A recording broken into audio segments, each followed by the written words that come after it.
Well, let's talk about this with Mike Neville. He's a former Metropolitan Police Detective Chief Inspector. Good morning to you, Mike. Good morning, Julia. Thank you for joining us. I mean, obviously, you know, the police, thankfully, were those ones to act and to save any other babies from being attacked by Nurse Letby, Lucy Letby, at her hospital. But again, the failure to act yet again in the case of a Metropolitan Police officer who's clearly a wrong-un. I put this question to... in terms of the police in particular, to my female colleagues this morning. We were sitting in the office, and the younger women, and I said, would you feel safe around, a police officer at night? And we all agreed none of us would. And I thought that was quite an extraordinary thing. The three women discussing this would all say, no, I wouldn't feel safe with a police officer at night, well, particularly at night, but alone. That is some damage to an institution that we should all feel 100% trusted. Yes, I agree with that. And you've got to contrast it, haven't you? You've got the absolute professionalism of the Cheshire police team who dealt with Lucy Letby and brought that wicked woman to justice. And now you have this PC proven, or ex-PC, being found guilty of rape. Now, I was proud to be a Scotland Yard detective. And what you say there about women not trusting the police, that is very, very sad. But I think there's a danger of whipping things up and putting people in fear. And if we look at the way the police are treated differently from the NHS, we have PC Cousins, who's very wicked, but he killed one person. Dr. Shipman killed over 200.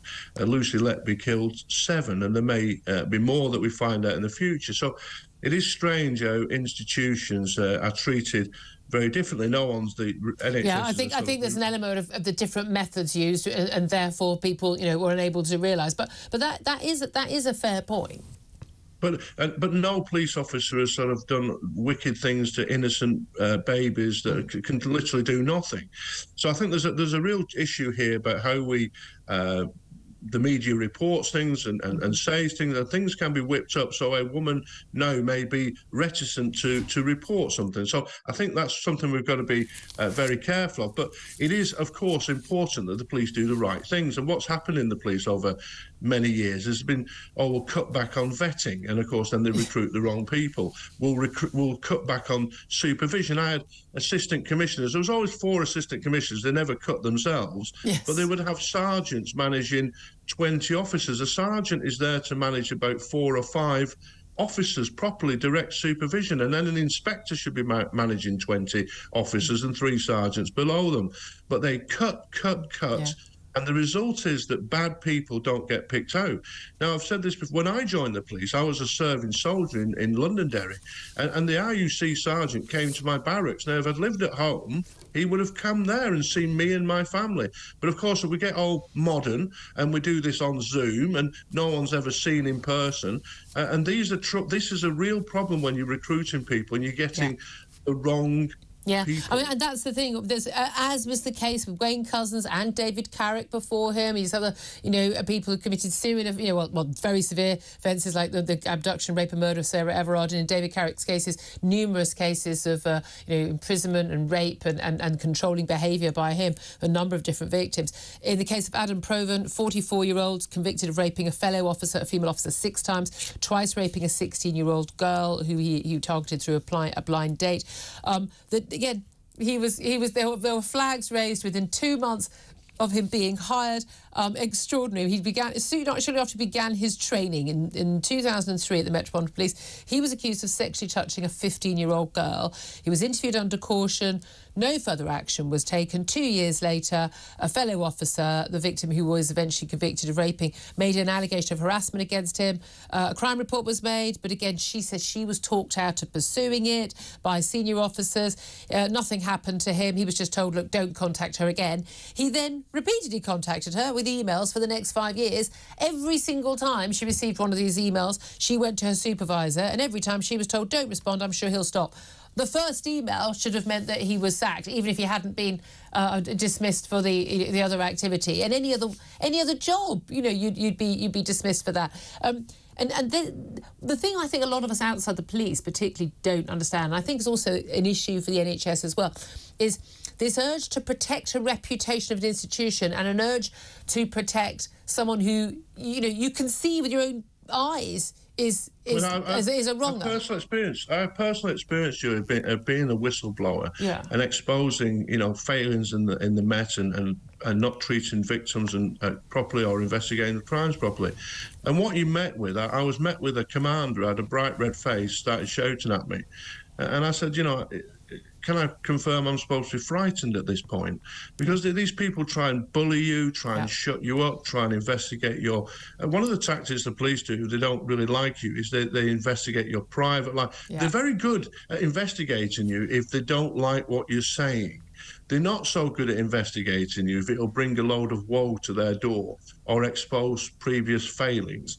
And this is, I suggest, the same culture you have in the NHS. And what you have in the country as a whole, particularly in the public sector, is that the senior managers are almost interchangeable. You know, those senior managers in the NHS who fell with Lucy Letby are the same people who's the chief constable, who thinks that, you know, being inclusive and diverse is more important than catching criminals, or if you're in the NHS, looking after babies. And so you have a whole series of people who do this.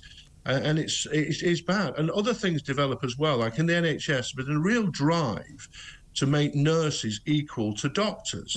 And so when you look at the people with Lucy Letby, many of those were ex-nurses, and the idea that a doctor, especially the white male, you know, people older like me, might be accusing a young nurse of some wicked deed, that gets shut down as well. So there's all sorts of things come together, which mean that the public just don't get the service we require. So we all know that today there'll be thousands of good police officers and nurses on duty, risking their lives or giving up their absolute time to look after people in whatever way they do.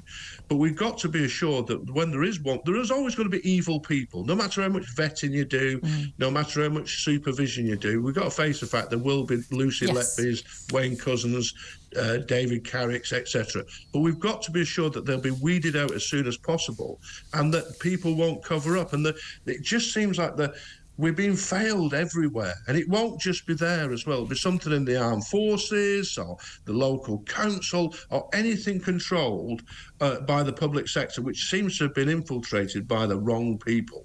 I mean, every single word of that, Mike, there's no doubt at all. I think one of the most distressing things about this case involving this police officer, Adam Provan in particular, is this 16-year-old girl. She is now older, and I think wonderfully, bravely, and I've got so much respect for her, she decided to waive her lifelong anonymity. Her name is Lauren Taylor, and she has spoken out about what she went through. And it was interesting that the judge in the case, when he jailed this Adam Provan, said, you know, if the Met Police hadn't been trying to look after one of their own and actually pressed charges against him for when he was harassing this female police officer, this 16-year-old may not have actually had to face the ordeal she had to face. But let's have a little listen, a little watch to an interview with Sky News that Lauren Taylor did, detailing her ordeal and how she got through it. I just remember being against this tree, and I just remember, you know, I don't feel like I was there mentally. I think my body was there, but my mind had gone somewhere else, and I feel like that was a coping mechanism to get through the trauma that I was, you know, facing, and I completely switched off from it, even though there was no emotion. I was just frozen with fear, I think. And Mike Neville, I'm sure you'll agree that's an incredibly brave young woman. So proud of her for speaking out, because no shame in being the victim of one of these men. But she could have been saved from being a victim. She could have been saved from having that harrowing experience if an institution had acted sooner. Absolutely, I agree.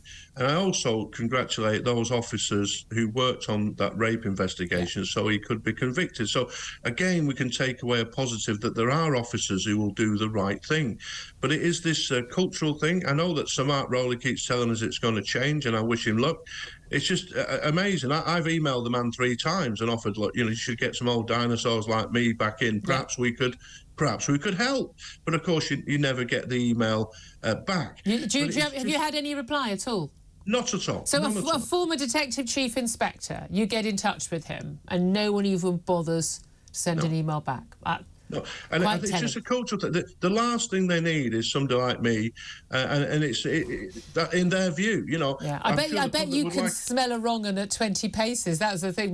We'll have to leave it there at 7:20. But Mike Neville, I completely agree with you in terms of the this infiltration of our institutions, this management culture, which just doesn't care about the service they provide, or indeed the safety of those it's providing that service to. Mike Neville, former Met Police Detective Chief Inspector. Thank you to him.